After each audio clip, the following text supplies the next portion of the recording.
Gracia y paz, amados hermanos. Estaba escuchando uno de esos antiguos programas que solía grabar el doctor R.C. Sproul.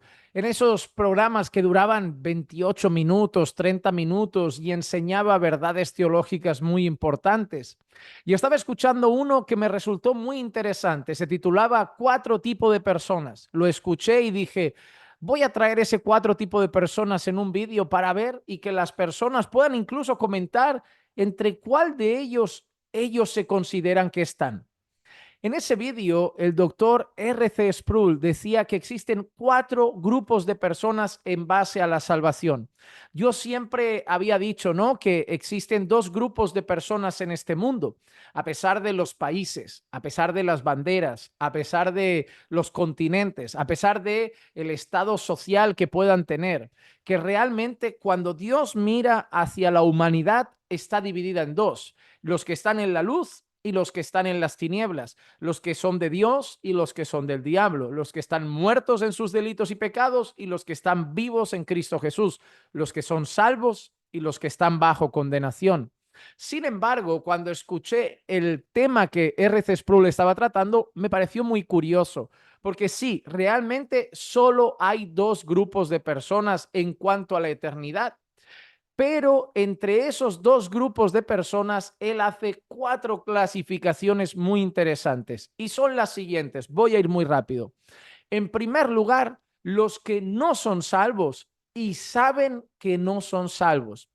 Es decir, el primer grupo de personas son aquellas personas que no están en Cristo, son aquellas personas que no son salvas y que son plenamente conscientes de que viven de espaldas a Dios. Es decir, que son plenamente conscientes de que no están con Dios. Son aquellas personas que son conscientes al 100% de que no son salvos, de que no están con Dios, de que no están en Cristo. Ese es el primer grupo, los que no son salvos y saben que no son salvos.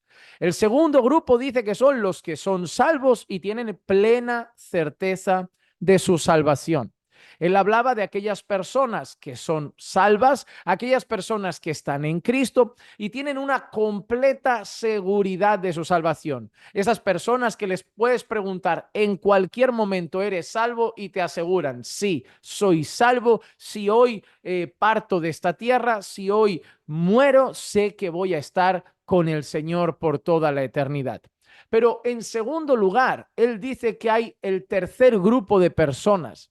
En primer lugar, hemos hablado de los que son salvos y saben que son salvos y los que no son salvos y saben que no son salvos. Pero ahora los dos otros grupos son más curiosos. Los que no son salvos y creen que son salvos. Existen personas, según la Biblia, que en el día final dirán, Señor, Señor, en tu nombre echamos fuera demonios, en tu nombre hicimos milagros, en tu nombre profetizamos, pero el Señor Jesús les declarará, apartaos de mí, yo nunca os conocí, vosotros que practicáis la iniquidad.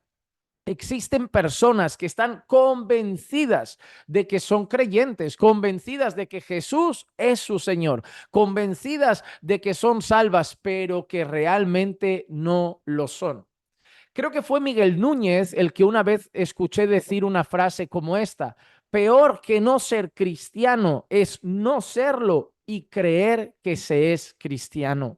Existen muchas personas autoengañadas en la iglesia local, personas que cantan con nosotros, congregan con nosotros, van a los estudios bíblicos, van los domingos al culto, pero que en el fondo no han nacido de nuevo. Así que Sproul dice que ese es el tercer grupo de personas, esas personas que no son salvas, pero ellos creen que sí lo son.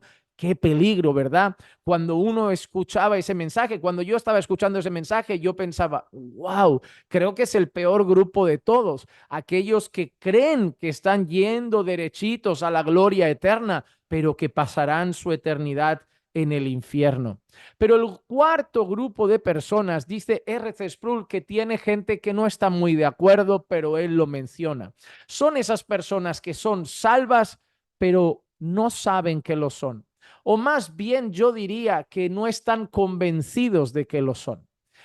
Él dice que ese grupo de personas, hay ciertos teólogos que dicen que no puede ser. ¿Por qué? Porque los teólogos afirman que cuando una persona pone su fe en Cristo, en esa misma fe está la convicción de nuestra salvación por la obra de Cristo, que en esa misma fe está nuestra convicción de que Cristo nos ha redimido de nuestra maldad y ha pagado por nuestros pecados, y está el descanso en la obra redentora de Cristo Jesús.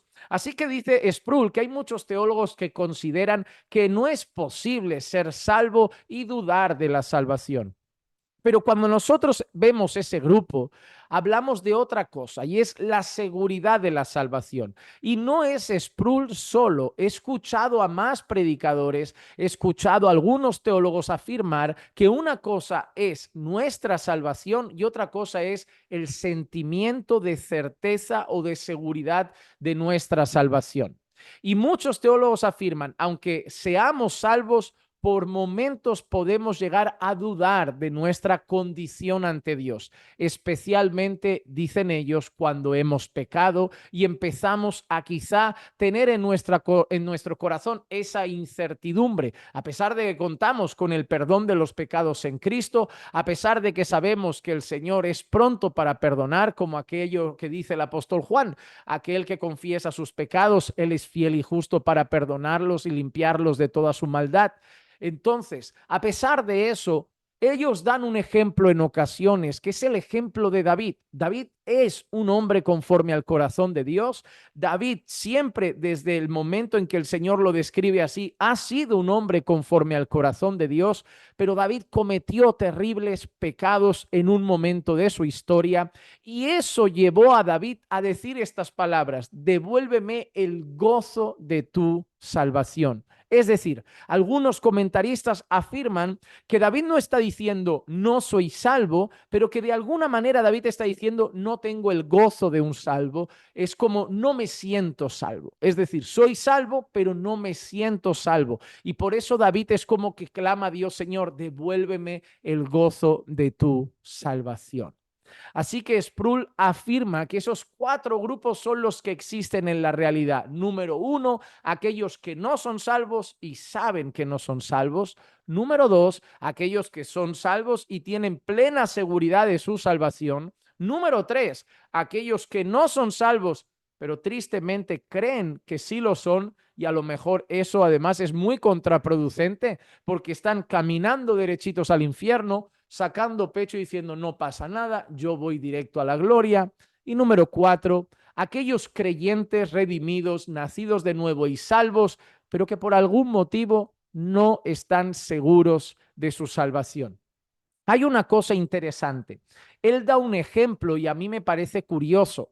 Él da este ejemplo. Dice, existen personas que te pueden decir, yo fui salvo ese día, en esa conferencia, en esa predicación, en ese culto que escuché el evangelio y sé que fui salvo, pero hay personas, él afirma, que te van a decir, yo soy salvo, pero hubo un tiempo en el que yo no sabría decirte cuándo fui salvo.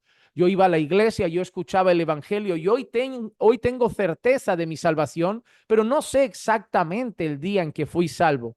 Y él también argumenta eso, que hay personas que durante un tiempo ya eran salvas, pero no eran conscientes de su salvación. Me pareció súper interesante esto de los cuatro grupos de personas en relación a la salvación, y yo te pregunto, ¿de qué grupo eres tú?